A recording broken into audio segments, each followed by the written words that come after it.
खुलुमबाय नोंथांमोनखौ बयखौ बरायबाय।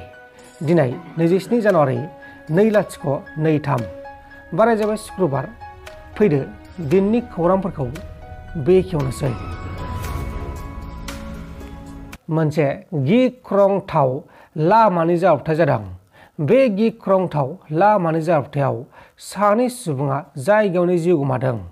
आसामनि धुबरी डिस्ट्रिक्टआव हरखाबै लामानि जाब्रबथाय जानानै फरायसालिनि सानै फरायसाफोरा जिउ गोमादों आरो गुबुन 7 सुबुङा गोब्राब जखम जादों आरो बे जाथाया मैया रिपाब्लिक डे आरो सरस्वती फुजानि समावनो जादोंमोन। बे समाव जोखोम जानायफोरखौ फाहामसालियाव फाहामथाय होगासिनो दङ। थैनाय फरायसाफोरनि मुङा जाबाय निर्माली राय 16 बोसोर बैसोनि आरो शिबांगी राय 14 बोसोर बैसोनि। गुबुन जोखोम जानायफोरनि मुङा जाबाय रियान हुसैन, जाहिदुल हक, रिया साहा, जेनिफार हुसैन आरो मइदुल हुसैन। उदालगुरि डिस्ट्रिक्टनि सासे समाज सिबियारि आरो मुंदांखा फालांगिरि बिमल प्रसाद शर्मा बिथाङा बे बुहुमनिफ्राय अराय समनि थाखाय हरखाबै रुंसारि जालांबाय। बिथाङा न'खरनि मोनसे प्रग्राम जानाय समाव मंगलदैयाव थांनानै न' फारसे थांफिननानै बिखा सानाय जादोंमोन।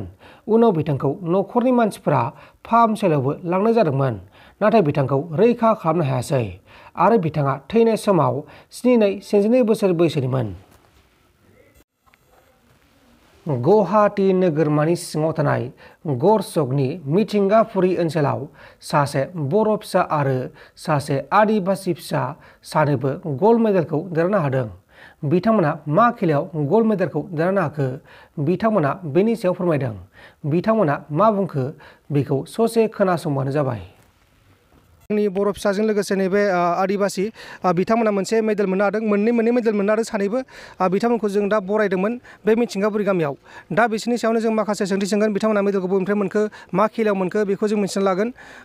नोंथांनि मुङा मा मुं? हिरकज्योति बर'। हिरकज्योति बर'। मेडेल की पाइसे आपने? बर' रोंगौ ना? मा नेता जायगाबाव मोनसे आरो फार्स्ट इन्टारनेशनेल स्कुल स्पर्ट्सआव सिलभार मोनसे। मा जायगायाव जादोंमोन बे नेताजि गाबा नेहरू स्टेडियामाव जादोंमोन आरो आसामाव ना? आसामाव आरो इन्टारनेसनेलआ मामोन बरसाबाराव जादोंमोन। बरसाबारा माने आसामावनो जादों मोननैबो। ओमफ्राय नोंथांनि मुङा हिरकज्योति बर'? हिरकज्योति बर'। ओमफ्राय बिफानि मुङा? बिजु बर'। बिजु बर'। बिमानि मुङा? खोदोमस्रि बर'। गामिनि मुङा? जोनोमपुरि। मा थाखोआव फरायगासिनो दं? क्लास 7। क्लास 7। बैसोआ बेसे? 13।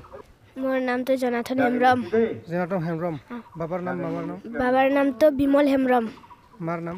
मार नाम तो मुनमुनी हासदा। কি ক্লাসে পড়ে আছে? ক্লাস 5।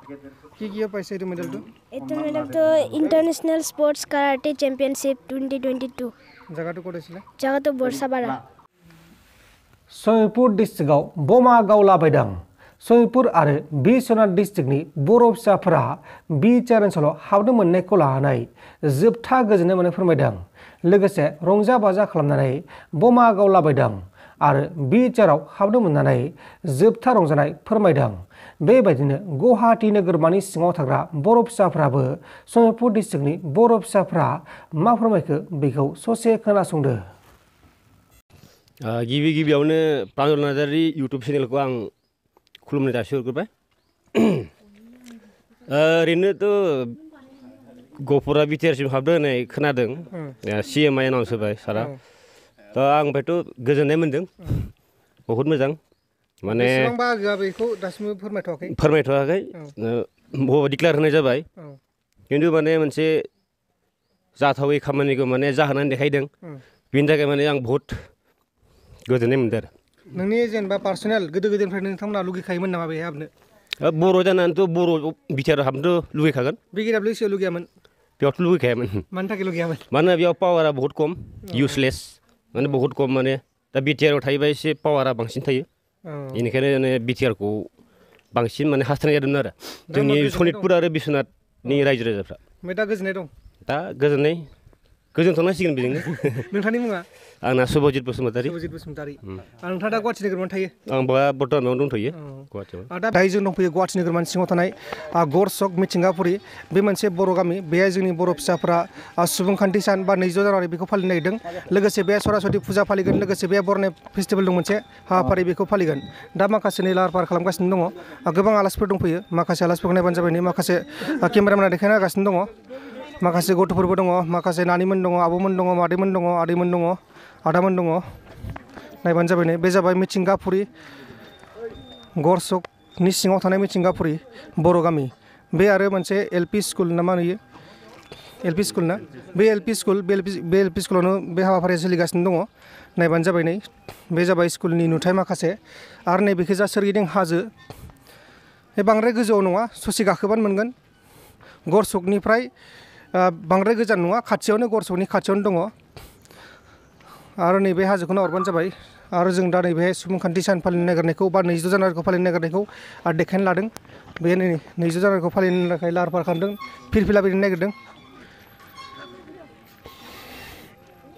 आरो बेहाय माखासे बरायनायबो जागोन। बेहाय बरायनाय हाबाफारिबो लादों।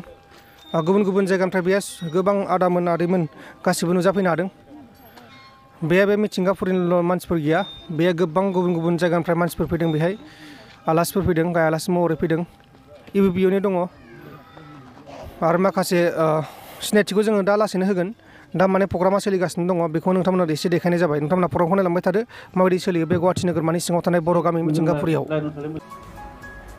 नोंथांमोन दासिमनि माखासे खौरांफोरा बेखिनिनोमोन। बेखिनिसिम नायनायनि थाखाय नोंथांमोननिसिम रोजा रोजा साबायखर। गोजोन्थों। एसेनोसै। जै बर' हारिनि।